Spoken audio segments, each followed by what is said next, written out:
Trading Bharat channel के एक और वीडियो में आपका स्वागत है दोस्तों। दोस्तों, आप पहले से परिचित होंगे अडानी हिंडनबर्ग मामले से। अगर नहीं परिचित हैं तो एक लाइन में समझाते हैं। हिंडनबर्ग एक अमेरिका के शॉर्ट सेलर थे, जिन्होंने भारत के इंडस्ट्रियलिस्ट मिस्टर गौतम अडानी पर ये आरोप लगाया था कि वो अपनी सारी कंपनीज़ की फाइनेंसिंग में कुछ गड़बड़ियां कर रहे हैं, जिसके कारण काफ़ी लंबे समय तक अडानी के सारी कंपनीज़ के स्टॉक के प्राइसेस में हमें अच्छी गिरावट देखने को मिल रही थी। लोगों का विश्वास कहीं ना कहीं अडानी ग्रुप की कंपनीज से उठता चला जा रहा था। इसी मामले से जुड़ा हुआ एक केस सुप्रीम कोर्ट में चल रहा था, जिसमें कई मामलों में अडानी साहब को क्लीन चिट दी जा चुकी थी, यानी उन्होंने अपने आप को ठीक साबित कर लिया था कोर्ट में। लेकिन कुछ मामले रह गए थे, जिसको लेकर के हिंडनबर्ग ने दोबारा एक केस फाइल किया, जहां पर उन्होंने ये आरोप लगाया कि जांच करने वाली कमेटी अपने आप में ही बायस्ड है, यानी कि पक्षपात कर रही है और वो गौतम अडानी की तरफ से सबूतों को सही तरीके से पेश नहीं कर रही है। साथ ही साथ उन्होंने ये भी आरोप लगाया कि सेबी भी पूरी तरीके से निष्पक्ष होकर के अपनी रिपोर्ट्स कोर्ट में पेश नहीं कर रहे हैं। तो ऐसे में पार्शियलिटी को लेकर के एक आरोप हिंडनबर्ग के द्वारा लगाया गया था सेबी और जांच कमेटी दोनों पर, जिस पर सुनवाई करते हुए आज के दिन कोर्ट ने अपना फैसला सुरक्षित कर लिया है। और सुरक्षित फैसले को वो कब सुनाएंगे ये तो देखने वाली बात होगी दोस्तों। लेकिन सुनवाई के दौरान सुप्रीम कोर्ट ने कई मामलों पर टिप्पणी की।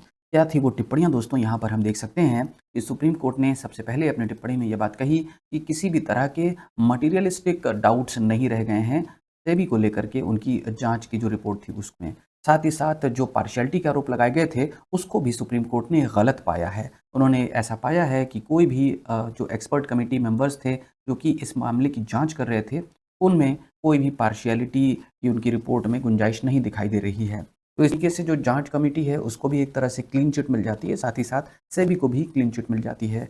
और कोर्ट ने यह भी अपनी टिप्पणी में कहा कि we don't have to accept Hindenburg report as ipso facto factually correct, यानी कि उन्होंने कहा कि हमें ये ज़रूरी नहीं है कि जो भी आरोप या रिपोर्ट्स हिंडनबर्ग के द्वारा पेश किए गए हैं उन्हें ही सही मान लिया जाए। तो दोस्तों, कहीं ना कहीं हिंडनबर्ग की रिपोर्ट्स पर भी कोर्ट ने सवाल उठाए हैं। साथ ही साथ honourable chief justice of India mister G Y Chandrachud ने ये भी एक गाइडलाइन जारी की सेबी के लिए कि वो फ्यूचर में इस तरह की शॉर्ट सेलिंग को रोकने के लिए जो मजबूत कदम है वो उठाएं, ताकि इन्वेस्टर्स का जो स्टेक है उसको सुरक्षित रखा जा सके, इन्वेस्टर्स को बड़े लॉस से बचाया जा सके इस तरह के इंस्टेंसेस होने पर। और साथ ही साथ उन्होंने ये भी कहा कि जो एक्सपर्ट कमेटी के ऊपर आरोप लगाए गए हैं हिंडनबर्ग के द्वारा वो अनफेयर हैं, गलत हैं। केस में कई मामलों में क्लीन चिट मिल जाने के कारण अडानी ग्रुप्स के लगभग सभी स्टॉक में आई गिरावट हमें कवर होती हुई तो पिछले कुछ महीनों में दिखाई दे चुकी थी। लेकिन कोर्ट के फाइनल जजमेंट के बाद जो भी संशय या डाउट्स इन्वेस्टर्स के मन में रहे होंगे वो भी क्लियर हो जाएंगे। हालांकि जजमेंट अभी रिवील तो नहीं किया गया है, लेकिन कोर्ट की टिप्पणियों से कहीं ना कहीं ये स्पष्ट हो रहा है कि जजमेंट में अडानी पक्ष को जो है वो जीत हासिल हुई है। इस तरीके से ये भी देखा जा सकता है कि अब आने वाले समय में अडानी ग्रुप्स के स्टॉक्स में हमें पहले की तरह की ग्रीनरी देखने को मिल सकती है। और आज के दिन कहीं ना कहीं मार्केट को इस तरह की एक्सपेक्टेशन भी थी, जिसकी वजह से हमें अडानी ग्रुप्स के लगभग सभी स्टॉक्स में आज ग्रीन सेंटिमेंट देखने को मिला। तो क्या ये तेजी आगे बरकरार रहेगी या नहीं, ये दोस्तों देखने वाली बात होगी, क्योंकि सिर्फ कोर्ट का जजमेंट एक फैक्टर नहीं है जिससे किसी कंपनी के इन्वेस्टर्स का भरोसा बनता है। एक और भी चीज़ है दोस्तों जो अडानी ग्रुप से जुड़ी हुई है और बहुत महत्वपूर्ण है, और वो है दोस्तों भारत की पॉलिटिक्स पे बिजनेसमैन के बिजनेसेस का प्रभाव। ऐसा ही प्रभाव अडानी ग्रुप्स का भी भारत की पॉलिटिक्स पर बना रहता है। इसी की वजह से कई पॉलिटिकल पार्टीज़ के बीच आपस में तनातनी और खींचातनी चलती रहती है इसी ग्रुप की जो बिजनेस की पॉलिसीज़ हैं उनको लेकर के। ऐसे में अगले कुछ महीनों में भारत में लोकसभा चुनाव भी होने हैं, जिसको लेकर के इस ग्रुप को लेकर काफ़ी पॉलिटिकली एक्टिव सिनारियो हमें देखने को मिल सकते हैं।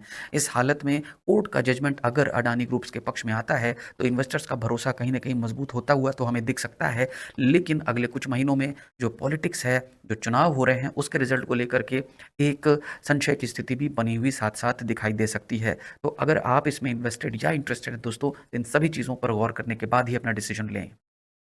अगली खबर दोस्तों भारत में इलेक्ट्रिक व्हीकल के सेक्टर से जुड़ी हुई है। हम जानते हैं दोस्तों कि भारत में लगातार इलेक्ट्रिक व्हीकल का सेक्टर मजबूत होता चला जा रहा है, और इसी से जुड़ा हुआ मामला है। गवर्नमेंट ऑफ इंडिया ने भारत में इलेक्ट्रिक व्हीकल के चार्जिंग के इंफ्रास्ट्रक्चर को बड़ा करने या एक्सपैंड करने का डिसीजन ले लिया है, और इसके लिए उन्होंने कई सारे निर्देश जारी किए हैं। पिछले 4 महीनों में भारत सरकार की कोशिशों की वजह से 9 मेगा सिटीज़ के अंदर 2.5 गुना ज़्यादा चार्जिंग स्टेशंस बन चुके हैं, और अब भारत सरकार का टारगेट है कि वो अगले 1 साल में 22,000 ईवी चार्जिंग स्टेशंस को भारत में सेटअप कर सकें और इसके लिए उन्होंने पहले से जो इंफ्रास्ट्रक्चर मौजूद है उस पर डिपेंड करना ज़्यादा बेहतर समझा है, यानी कि पेट्रोल पंप्स। दोस्तों, पेट्रोलियम कंपनीज़ के पेट्रोल पंप्स पहले से ही एक इंफ्रास्ट्रक्चर का काम कर रहे हैं जो कि व्हीकल्स में फ्यूलिंग का काम करते हैं। ऐसे में अगर उन्हीं पेट्रोल पंप्स को चार्जिंग स्टेशंस के रूप में डेवलप कर दिया जाए तो बहुत आसानी से इस टारगेट को अचीव किया जा सकता है। ऐसे में भारत सरकार ने कई पेट्रोल कंपनीज़ को टारगेट्स दे दिए हैं कि उन्हें अगले 1 साल में इतने चार्जिंग स्टेशंस तैयार करने हैं अपने पेट्रोल पंप्स पे। तो कहाँ होंगे ये पेट्रोल पंप पे चार्जिंग स्टेशंस दोस्तों? जहाँ पेट्रोल पंप हैं उसी में जो उनके पास एरिया होता है उसमें कहीं साइड में चार्जिंग स्टेशंस बनाए जाएँगे, जिसमें इंडियन ऑयल को टारगेट दिया गया है 10,000 चार्जिंग स्टेशंस का, बीपीसीएल यानी भारत पेट्रोलियम कॉर्पोरेशन लिमिटेड को 7,000 चार्जिंग स्टेशंस का और एचपीसीएल को 5,000 चार्जिंग स्टेशंस का। टोटल 22,000 चार्जिंग स्टेशंस इन कंपनीज़ के द्वारा सेटअप किए जाएँगे, जिससे कि भारत में इलेक्ट्रिक व्हीकल्स के चार्जिंग के इंफ्रास्ट्रक्चर को और बेहतर किया जा सके और भारत को एक ग्रीन ट्रांसपोर्टेशन की तरफ धीरे-धीरे शिफ्ट किया जा सके। इसी पर काम शुरू करते हुए भारत पेट्रोलियम ने आज के दिन ही 2600 इलेक्ट्रिक व्हीकल चार्जर्स का ऑर्डर दे दिया है सर्वोटेक पावर सिस्टम्स को। सर्वोटेक पावर सिस्टम्स दोस्तों एक स्मॉल कैप कंपनी है जो कि इलेक्ट्रिक पावर चार्जिंग स्टेशंस और इस तरीके के इक्विपमेंट्स बनाने का काम करती है और इसमें भारत पेट्रोलियम कॉर्पोरेशन लिमिटेड ने अपना काम शुरू करते हुए, यानी कि इनको 7,000 जो ईवी चार्जिंग स्टेशंस बनाने हैं उसमें से लगभग 2600 ईवी चार्जर्स का ऑर्डर इस कंपनी को दे दिया है। इसकी वजह से हमें सर्वोटेक पावर सिस्टम्स के बिज़नेस में कुछ तेज़ी ज़रूर देखने को मिल सकती है।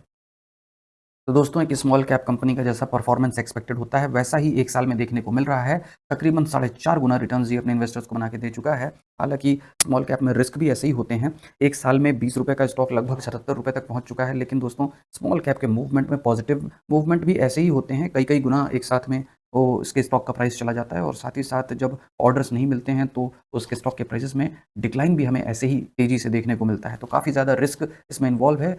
अगर आप इस तरह के ऑर्डर्स को देखते हुए इस कंपनी में इंटरेस्टेड हैं, तो ये ध्यान रखते हुए अपने इन्वेस्टमेंट की स्ट्रैटेजीज़ बनाएँ।